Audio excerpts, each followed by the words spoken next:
بسم اللہ الرحمن الرحیم۔ السلام علیکم عزیز بہن بھائیوں، اللہ سبحانہ تعالیٰ کو اپنی تعریف بہت پسند ہے اور یہ صفت پسند کیا جانا انسان میں بھی شامل ہے۔ انسان بھی چاہتا ہے کہ اس کی تعریف کی جائے، مرد ہو یا عورت ہو۔ اس کی یہ ایک خصلت ہے، اس کی عادت ہے کہ اسے سراہا جانا پسند ہے۔ اللہ سبحانہ تعالیٰ کی جب تعریف کرتے ہیں تو اللہ تعالیٰ اس تعریف کو پسند کر کے انسان کو کچھ عطا کرتا ہے۔ جیسے کہ کچھ لوگ، کوئی فقیر کسی کے دروازے پر آتا ہے اور وہ اس کی تعریف کرتا ہے، اس کے بچوں کے لیے دعا کرتا ہے تو وہ خوش ہو کر اسے کچھ عطا کرتا ہے۔ اس طرح ہم اللہ سبحانہ تعالیٰ کی جب تعریف کرتے ہیں، اس کی جو عنایات ہوتی ہیں اس کے بارے میں تعریف کرتے ہیں تو اللہ سبحانہ تعالیٰ بہت خوش ہوتا ہے اور خوش ہو کر تمام مخلوق کو عطا کرتا ہے، رزق دیتا ہے اور ان کی تمام دلی مرادیں پوری فرماتا ہے۔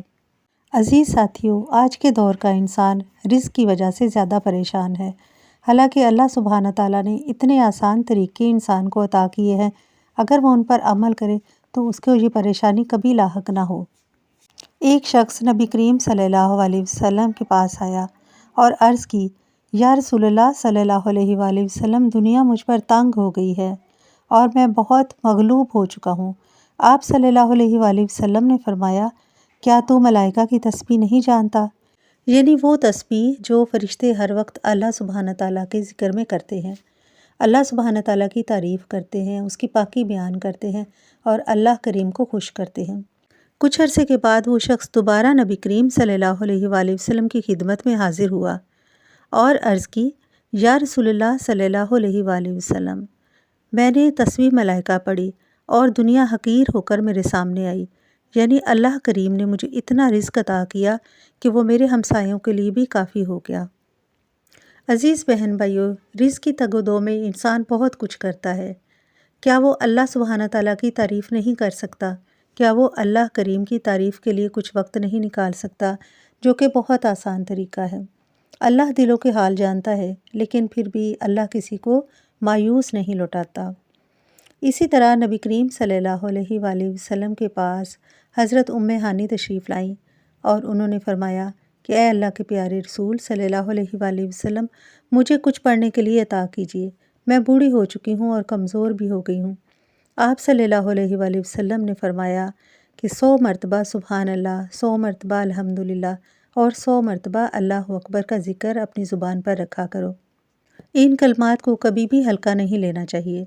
کیونکہ نامہ اعمال جب تولا جاتا ہے، جس شخص کے نامہ اعمال میں سبحان اللہ و بحمدہ سبحان اللہ العظیم کی تسبیحات زیادہ پائی جائیں گی، اس کا نامہ اعمال سب سے بھاری ہوگا، یعنی اس کے نامہ اعمال میں نیکیاں زیادہ ہوں گی۔ پرندے صبح جب اٹھتے ہیں تو اللہ کی تعریف بیان کرتے ہیں، اسی طرح اللہ کی تعریف بیان کرتے ہوئے وہ رزق کی تلاش میں نکلتے ہیں اور خالی پیٹ گھر سے نکلتے ہیں اور بھرے ہوئے پیٹ کے ساتھ گھر واپس آتے ہیں، اپنے گھونسلے میں جاتے ہیں، حالانکہ ان کا کوئی وسیلہ، کوئی روزگار نہیں ہوتا سوائے اللہ کی ذات کے۔ اسی طرح اگر انسان بھی صبح اٹھے فجر کے وقت اللہ سبحانہ تعالیٰ کی تسبیح بیان کرے، اس کی تعریف بیان کرے،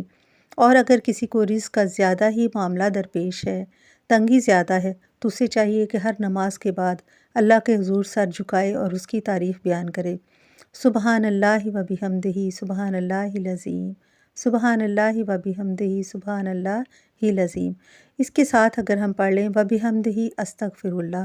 تو اس کا مطلب یہ ہے کہ ہم اللہ تعالیٰ سے اپنے گناہوں کی توبہ بھی کر رہے ہیں۔